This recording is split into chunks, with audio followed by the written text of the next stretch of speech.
Hey, what's going on, folks? Alright, so I've got some pre-Christmas NES pickups here. I've got a Super Nintendo game, and I've got some more toys. So let's start with the toys. I found one more of the Super Mario Bros. Connects Series 2 toys. I found this one in the bottom of a DS bargain bin at Walmart. See, it's pretty dirty. There's like some dirt in the back, some sticky stuff. I actually know which one this is. You can kind of feel and tell, so I can feel the skirt on this, so I know it's a princess. But there's Princess Peach and there's Daisy, I believe. And the only way I know the difference that this one is Princess Peach is that you can't really tell, but on the back right here, I can see they have a data card in there. So while the figure is wrapped up, there's a card that says the name, and I can actually read Princess Peach right here, right there. You really can't see it on camera, but I can read Princess Peach through the plastic. So it's kind of a bummer because I was going to wait till Christmas to open this up and say, okay, well, was it Peach or Daisy? So, but I am glad I got Peach, actually. Okay, and to the games. Two boxed games. The first one is Deathbots, and this is actually the first, and I've already showed this box, but this is the first game that I've pieced together because recently I got the manual for this one. So now I have the manual, the game, and this. I actually have another loose card in my wall, but I'm only showing this because now this is actually the first game that I've pieced together by buying all three individual different parts. So that's a first for me.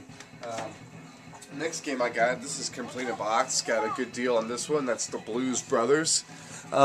This is a game I have never ever seen this game for sale. It's just one of those games I've never ever seen anywhere, like the Mutant Virus, you know, or Motor City Patrol. This is just one of those games that just eluded me. So to find it and actually get it at CIB, pretty glad to find that one. Okay, the next game I got here, I picked up Punch-Out!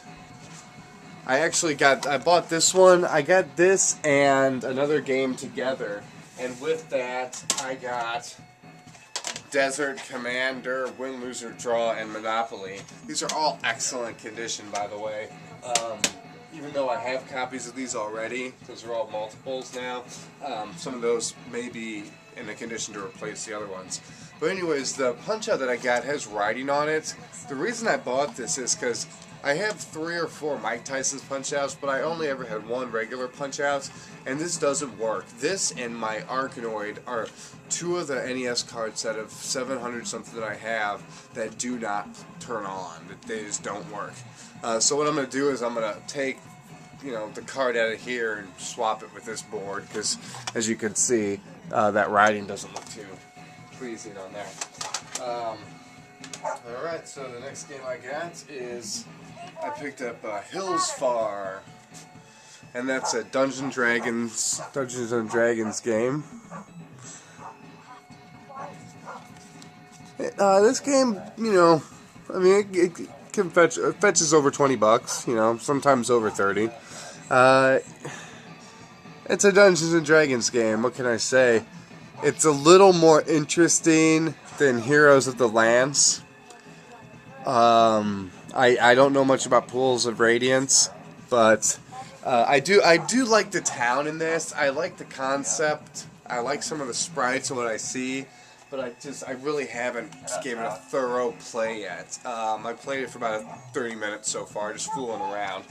It's one of those games where you could turn it on and waste 30 minutes, 40 minutes not knowing what you're doing and not get anywhere. Next game I got, this is another duplicate I got. This came with another game too, so virtually was free. That's Shadow of the Ninja. This one isn't as good as my current copy, so this will probably end up getting traded at one point or just sit in my collection. It's a Natsume game, and this is a pretty fun game, so this game might go up in value one day. Higher than it already is. I think it's in the teens somewhere. The next game I got, and I got this with that one bundle that I mentioned with Punch-Out!, that's F-117A Stealth Fighter. what's the other gun? I believe this is by Micropose, and I believe it's the same people who brought us F-115 Strike Eagle. They're interesting games. They're fun to pop on. You know, if you love the NES, you're gonna love, you know, just seeing the games. It is fun to fly around in this game, actually.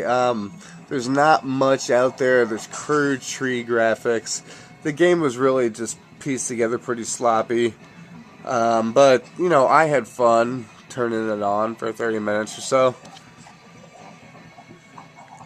And this is, I believe this one is pretty uncommon. So, you don't see this one around often. At least I haven't. Alright, next. This is a game that I've been wanting for a while. I actually passed this up years ago. I passed this game up twice. I passed it up for $15 in 2001. And I'm pretty sure, I remember specifically testing it out at a Slackers and passing it up. But that's Jetsons Cogswell's Caper. And that's from Tayatao. And that's, yeah, the Jetsons Cogswell Caper. And you're George Jetson. It's a fun game. Pretty hard too, and when I say hard, I mean it's a little frustrating at first, just to get the controls down, get used with the blocks, and some of the bosses fights are challenging. The first fight with Servo is pretty challenging. I still have yet to beat this game. I've sat down multiple times to attempt to, and I get to the 3rd or 4th level, and I kind of set it down. So to me, that's a good thing. I'm loving the learning curve of the Jetsons. And that's another game that's getting up there in price too, so get that game while you can if you need it. Another game that's kind of getting up there in price is Kid Clown, and that's Kid Clown in Nightmare World. This game is a very easy game. It's by Kemco. I beat this the first night I got it, first time I turned it on. It's got a very interesting mechanic where you blow up balloons as your primary weapon, but you can also set the balloons on the ground or throw them on the ground, and when they're on the ground you can bounce off them. So you can actually get into this pattern where when you're in the air you can time it to where you can throw it down and actually pretty much bounce wherever you want on the screen. So once you get that mechanic down, this game is pretty fun. I just had wished it was a little harder, or the second mode was a hard mode or something. But yeah, it's a fun game. Alright, and the last one I got here is I finally got myself a copy of Bonks Adventure. And I bought this from the same seller as Jetsons. The lady had bought these from Best Buy, when Best Buy was going out of business. Well, not when they were going out of business. She just bought these at Best Buy when Best Buy was selling them in the early 90s. It was just older, middle-aged woman, not a video game collector or anything, just happened to have a Nintendo and moderately play them back then. But when I bought them, both this and the Jetsons, they had rental stickers all around it. So that was the first indication to me that they were genuine and they were really good, you know, good condition. So I was able to remove them, and this, the Jetsons cart I left 2 tiny little strips on either side, but this Bonks cart cleaned up perfectly. And like I said, this lady's had them in her collection for, you know, she was the only owner pretty much after they were rented a few times, and even for rentals, they're in very good condition. And with this Bonks, I also got the manual with it. So I was really pleased to get the manual with this. So I purchased Bonks and Jetsons and ended up getting the manual on top of all that for pretty much not much extra. So like I said, when you're going for these big games, try to get a box or manual with them. You know, you really should try to get a box or a manual when you're paying over $60 for a game. That's just going to really cut down your costs in the future when you're trying to piece it together and all you need is that manual or that box. I mean, sure, you could buy a combo and sell, but, you know, that's just a little advice I have if anybody's wanting an advice on how to pick some games out. Okay, and that Super Nintendo game I got, I bought a few this winter, a few more are coming, but I have got Legend by Saika. Yeah. I believe this is after the movie starring Brad Pitt, but it's a fun game. Pretty challenging too, so check that out. Alright guys, I'll see you soon. Peace.